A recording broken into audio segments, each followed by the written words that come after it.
Operation Rampal को लेकर Haryana police की इस वक्त प्रेस कॉन्फ्रेंस हो रही है, सीधे रुख करेंगे इस प्रेस कॉन्फ्रेंस का। जैसे जैसे हमारे पास ये समझिए कि ये मुकदमा दर्ज हुआ, कल रात तक फोर्स ऑपरेशन में लगी हुई थी और रात्रि के समय हमने ऑपरेशन सस्पेंड किया था कि लोग बाहर आ सकें। मुझे इस चीज से बेहद संतोष है कि वो स्ट्रेटजी हमारी कामयाब रही और वे निर्दोष व्यक्ति जो अंदर फंसे हुए थे वो बाहर आए, काफी तादाद में बाहर आए, 10,000 से ज्यादा लोग आ चुके हैं।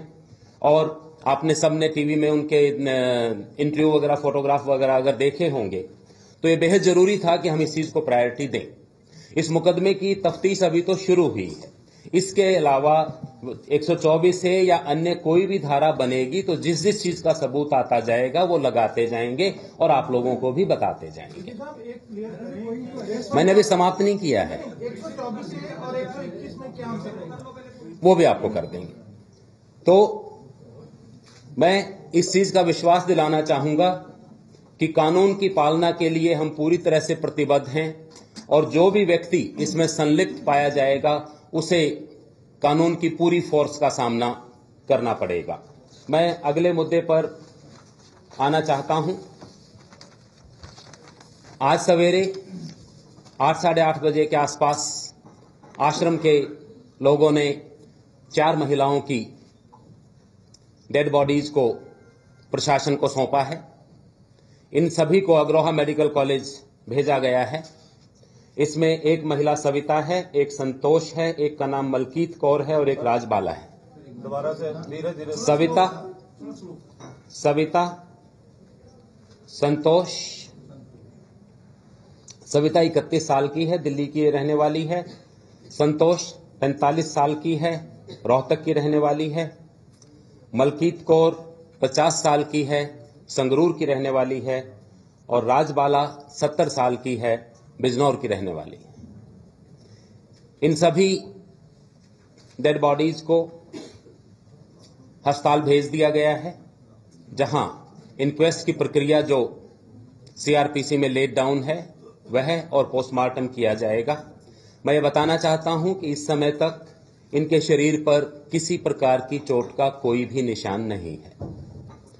ये मौत कुदरती है या मारा गया है, अननेचुरल है, दम घुटने से है, भगदड़ से है, जिस तरह से भी है पोस्टमार्टम के बाद पता लगेगा और उसके अनुसार जो कानूनी कार्यवाही होगी वो की जाएगी। मैं फिर से दोहराना चाहूंगा कि कल के एक्शन में या अब तक के एक्शन में पुलिस के द्वारा न केवल कोई गोली इत्यादि भी नहीं चलाई गई, ना ही पुलिस के द्वारा अभी तक आश्रम में प्रवेश किया गया है। अभी हमें यह भी नहीं पता है कि ये मृत्यु का समय क्या है, 24 घंटे के बीच की है या उससे भी पहले की है। इन सभी प्रश्नों के उत्तर जैसे ही पोस्टमार्टम खत्म होता है हम लोग आपको देने की सूरत में होंगे। लेकिन मैं ये बताना चाहूंगा कि इसमें जो भी कानूनी कार्रवाई होगी वो पूरी तरह से अंजाम दी जाएगी। यदि इसके अंदर कोई इनके साथ किसी भी किस्म की घटना हुई है तो उसके हिसाब से मुकदमा भी दर्ज किया जाएगा और इन्वेस्टिगेशन भी की जाएगी। इसके अतिरिक्त एक न्यू दिल्ली का है, लखपत कॉलोनी का, एक भगवतीपुर है, संतोष भगवतीपुर डिस्ट्रिक्ट रोहतक की है, मलकीत कौर शेखुपुरा धुरी संगरूर की है और राजबाला के बारे में अभी बिजनौर ही मालूम है, पूरा पता मालूम नहीं है। इनमें से 3 के वारिस वहां पर पहुंचे हुए हैं। अगला मैं बताना चाहूंगा, आज सवेरे 4 बजे एक रजनी नाम की लेडी जिसकी उम्र 20 साल थी, जो ललितपुर यूपी की रहने वाली थी, वो लगभग 4 बजे आश्रम से बाहर आई। उसकी सीरियस कंडीशन को देखते हुए उसे उसी समय मेडिकल कॉलेज भेजा गया, लेकिन 8 बजे इसकी मृत्यु हो गई। ये मालूम हुआ है कि इसे हार्ट वाल्व की दिक्कत थी और इसका ट्रीटमेंट यूपी में चल रहा था। ये भी मेडिकल कॉलेज में 8 बजे इसकी मृत्यु हुई है। इसके अतिरिक्त 1.5 साल का एक बच्चा जो रेवा डिस्ट्रिक्ट मध्य प्रदेश का रहने वाला है और इसका बताया गया है कि इसको जन्म के समय से ही पीलिया था। इसकी मृत्यु भी आश्रम से मृत हालत में बाहर लाया गया था और इसे भी मेडिकल कॉलेज अग्रोहा में भेजा गया है। जो अब तक पता चला है शायद इसका नाम धैर्य है। कितनी उम्र है जी? 1.5 साल। और इसको कॉन्जेनिटल जॉन्डिस सिंस बर्थ थी। मैं अगर गेस करना चाहूं तो शायद ये इस किस्म का हो सकता है, फेथ हीलिंग टाइप का, कि इलाज नहीं हो रहा है तो चलो बाबा जी के पास चले जाते हैं। इनके पेरेंट्स सब इसका पेरेंट्स का इसके बच्चे के फादर का नाम विपिन प्रताप सिंह है, जो डिस्ट्रिक्ट रेवा तहसील गोल्ड के रहने वाले हैं। ये इन सभी जो मृत्यु हुई हैं, जहां तक अंदाजा लगाया जा सकता है, लास्ट की जो मृत्यु हैं वे नेचुरल नजर आती हैं, लेकिन इसके बारे में भी हम पूरी छानबीन करेंगे। और जो 4 बॉडीज आश्रम ने हैंडओवर की हैं उसके बारे में भी पूरी छानबीन करेंगे। ऑपरेशन बिना रुके जारी रहेगा। ऑपरेशन के इस चरण में हम लोगों को बाहर निकाल रहे हैं जो निर्दोष हैं और जिनकी जान बचाना मैं अपना परम कर्तव्य समझता हूं। मैं ये भी बताना चाहूंगा कि अब तक की सूचना के मुताबिक रामपाल अभियुक्त आश्रम में ही मौजूद है। ये आश्रम कितने दिन तक चलेगा? टोटल जो आश्रम है वो कितने एकड़ में फैला हुआ? 12 एकड़ में। 12 एकड़ में सर कितने कमरे हैं? किस तरह एक कर। किस तरह की? देखिए, मैंने कल भी कहा था कि मैं कोई समय सीमा निर्धारित नहीं कर सकता हूं। मैं आपको कल भी कहा था कि मेरी ओवरराइडिंग प्रायोरिटी उन 10-15 हजार लोगों को बचाना है जो वहां पर बंधक हैं। उनमें से 10 हमने बचा लिए, बाकी 5 भी बचाएंगे, और जब तक हम पकड़ नहीं लेंगे हम इस को समाप्त नहीं करेंगे। 1 by 1 जी। धारा 121 का मुकदमा दर्ज किया गया है। रामपाल भी उसमें शामिल है, कॉन्स्पिरेसी में, मुकदमे में, FIR में नाम है उसका। जो लोग आश्रम से निकल रहे हैं, इस तरह के कोई बंदोबस्त आपने किए हैं कि ये दोबारा कहीं रीयूनाइटेड ना हो जाएं, दोबारा कहीं इकट्ठे ना हो जाएं, दिल्ली या चंडीगढ़ की तरफ कूच ना कर दें? दूसरा, अभी जो है आश्रम में आपकी पुलिस कहां तक पहुंच गई है और रामपाल से कितनी दूरी है? क्या आपको लग रहा है कि किस तरह का एक्शन रहेगा? मैं आपके पहले बंद कर वो जरूर कहते हैं और जाएंगे तो पहले माइंड। मैं आपके पहले सवाल का जवाब देता हूं कि क्या ये लोग दिल्ली या चंडीगढ़ तो नहीं चले जाएंगे। मेरी कमिश्नर ऑफ पुलिस दिल्ली और IG UT से लगातार संपर्क जारी है। आज सवेरे भी बात हुई थी। इनमें से कुछ लोग दिल्ली से गुजर के अपने रास्ते पर जाएंगे, लेकिन उसके बारे में पुलिस ने पूरी एहतियात बरती है और मुझे पूरी आशा है कि ये लोग वहां कहीं नहीं जाएंगे और दिल्ली पुलिस इस बारे में और हरियाणा पुलिस इस बारे में समन्वय के साथ कार्यवाही कर रही है। पॉसिबिलिटी है कि रामपाल भागने की भी कोशिश कर सकता है, जैसे फॉलोअर्स निकल रहे हैं। देखिए साहब, जो भी फॉलोअर्स निकले हैं हर एक को चेक किया गया है और उसमें जो लोग कल के बलवा में, कल के दंगे में, कल के इस घटना में शामिल रहे हैं उन्हें अलग किया गया है और उन्हें गिरफ्तार किया जा रहा है। सर पुलिस का बातचीत की कोशिश भी हो रही है क्या? किस लेवल पे? देखिए, ये आदमी एक अभियुक्त है और इसके खिलाफ अब जो मुकदमा है वो बेहद संगीन है।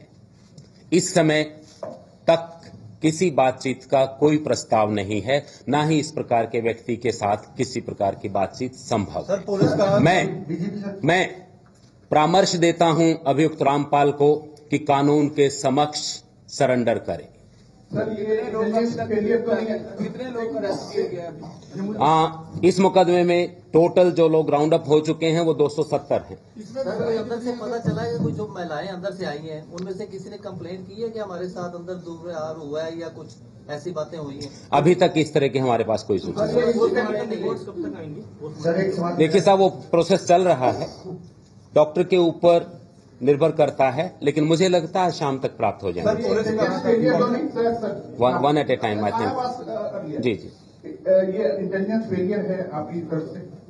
किस चीज की फेलियर? कि आपके पास इंटेलिजेंस नहीं, इतना असला इकट्ठा हो गया, इतने लोग इकट्ठे। इस बारे में कल भी बात हुई थी, मैं इस बात को फिर से सिरे से नकारता हूं। सर पुलिस अंदर कहां तक पहुंची है? क्या कितने? देखिए साहब, अभी मैं बताता हूं क्या हमने घेरा डाला हुआ है और आज क्योंकि ये लोग बाहर आ गए हैं और 10-15 हजार लोगों की जान बचाने में हम कामयाब हो गए हैं, आज मैं आपको बताना चाहता हूं कि ये इस धैर्यपूर्वक रणनीति का ही परिणाम था कि अंदर मौतें नहीं हुई।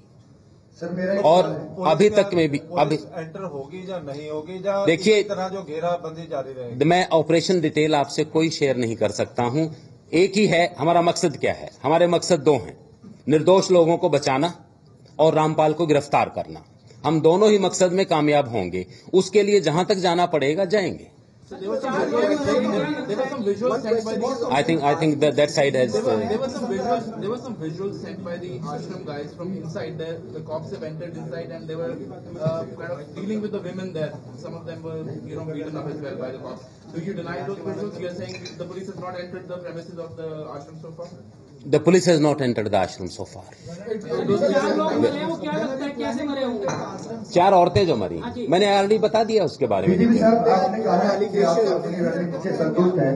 जी, जिस तरह से आपने कहा है कि जो रणनीति आपने बनाई है, आप उससे संतुष्ट हैं। हाँ। और कार्रवाई आपके हिसाब से सुचारू रूप से जारी है। जी। क्या आपको नहीं लगता है कि कहीं ना कहीं ढिलाई बरती गई है? कोर्ट की अवमानना के नोटिस के बाद कहीं ना कहीं पुलिस दागी है। उसके बाद जिस तरह से मीडिया के साथ शुरू हुआ है और जिस तरह से नई बनी सरकार के ऊपर भी क्वेश्चन मार्क आज खड़े किए जा रहे हैं, क्या इसको आप फेलियर नहीं मानेंगे? देखिए, पुलिस की तरफ से कोई ढिलाई नहीं बरती गई है। और आप ये एक बात देखिए कि इतनी भारी मात्रा में जब निरीह बच्चे और औरतें सामने हों और आश्रम के अंदर 10 से 15 हजार निर्दोष व्यक्ति मौजूद हों, तो उनकी जान बचाने के लिए एकदम अटैक करने में जो नुकसान होता वो बचाना हमारा कर्तव्य है।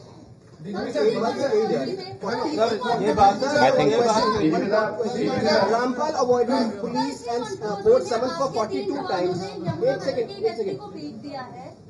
यमुनानगर के एसपी को पीट दिया है आपके जवानों ने, क्योंकि आरोप है हिसार में उन्होंने बदतमीजी की एसपी ने की, फिर को पीट दिया है। जैसे पुलिस ही आपस में लड़ने लगी तो वहां पे कैसा होगा? आपकी बात गलत है। एलिगेशंस की 42 टाइम्स आपकी बात गलत है। कोई ट्रुथ नहीं है। मेरी फोर्स पूरे तन मन से निर्दोष लोगों को बचाने और अभियुक्त रामपाल को गिरफ्तार करने में लगी हुई है। ये आरोप लग रहे हैं कि किलेबंदी उसने कर ली इतने दिनों तक, ये पॉलिटिकल पेटनेज की वजह से हुआ है और पुलिस को अब इतनी दिक्कत और मुश्किल आ रही है उसको पकड़ने में। किलेबंदी उसने की क्योंकि पॉलिटिकल पेटनेज थी इतने दिनों तक। 42 बार उसने समन्स को अवॉइड किया, कोर्ट तक में हाजिर नहीं हुआ ये शख्स। 3 बार आपके एनबीडब्ल्यू हो चुके हैं। पुलिस अपना कार्य कर रही है और उसको हम उसके अंजाम तक हाई कोर्ट में ले जाने तक पहुंचाएंगे।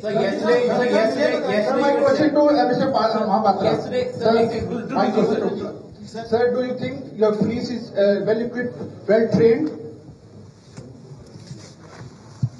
हरियाणा पुलिस एक प्रोफेशनल फोर्स है।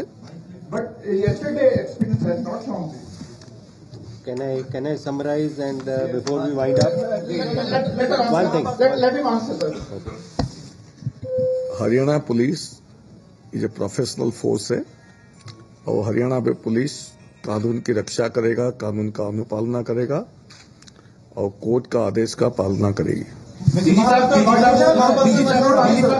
you had said that your intention. Yesterday said that there was no intention to stop the media from covering the whole operation. You have nothing to hide. Then what stops you from allowing the media today to go to the site and at least show what is happening so that everything comes? They have been just kept at a safe distance.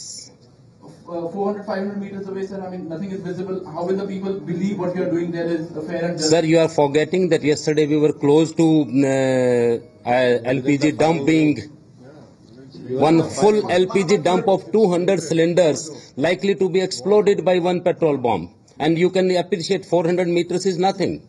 The moment you see, no. Let's see one thing. There are things. I'll talk to you now. There are things which have double uses. An LPG cylinder is available in every home. An LPG cylinder can become a bomb. Acid is used for cleaning. Acid can also become a pouch to attack. Petrol is used for mortars and the petrol bomb can be used for attacking the force. But volume of the keeping the media away? sir, We are conscious of your safety also, but I'll also say the moment we are in a position, we'll take you still nearer. But I will not take you people just next to the ashram. That's not good because there are people still ये people. कहा जा रहा है कि intelligence ने मुख्यमंत्री को गलत गाइड किया इस सारे मामले में, इंटेलिजेंस की फेलियर है ये। देखिए साहब, कौन कह रहा है मुझे तो मालूम नहीं है, आपको ही मालूम होगा. Please allow me a minute. Please allow me 1 minute. Allow me 1 minute, please. एक सवाल बार बार उठाया गया कि पिछले 5-10 दिन से इंफॉर्मेशन नहीं थी. थोड़ा सा हमें झिझक होती है खुल के बोलने की. There was a sealed status report which was presented before the Honorable High Court. Now we are officers of the government, right? A sealed status report was submitted by the Home Secretary and the Director General of Police to the Honorable High Court.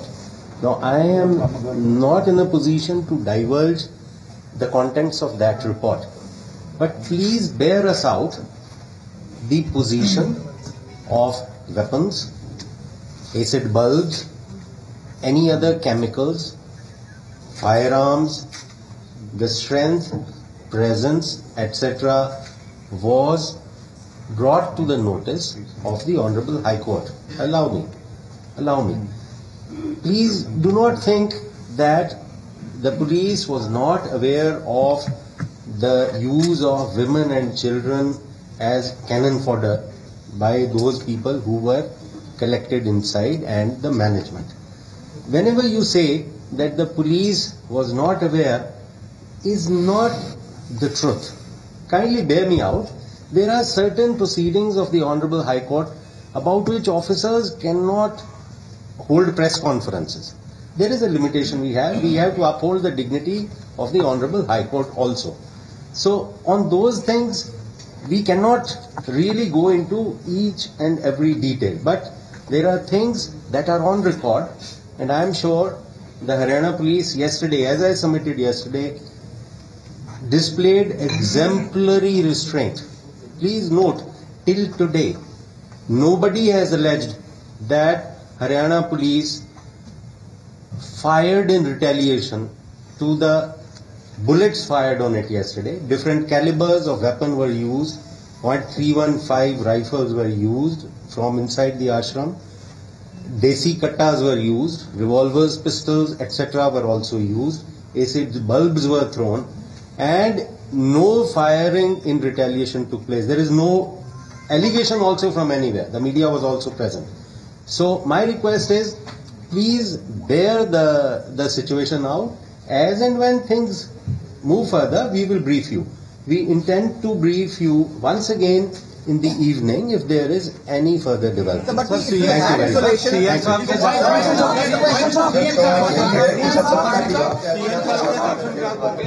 Haryana सरकार की press conference. और आपको बता दें, Haryana police के DGP ने बेहद अहम जानकारी दी। कहा है कि रामपाल अब भी आश्रम के भीतर मौजूद है। रामपाल के साथ कोई बातचीत नहीं होगी और पुलिस की ये कार्रवाई तब तक जारी रहेगी जब तक रामपाल को नहीं पकड़ लिया जाता। इस वक्त की बड़ी खबर, रामपाल अब भी आश्रम में मौजूद है, जबकि आश्रम ये दावा कर रहा है कि रामपाल आश्रम में है ही नहीं। पुलिस ने कहा है कि आश्रम में मौजूद है रामपाल।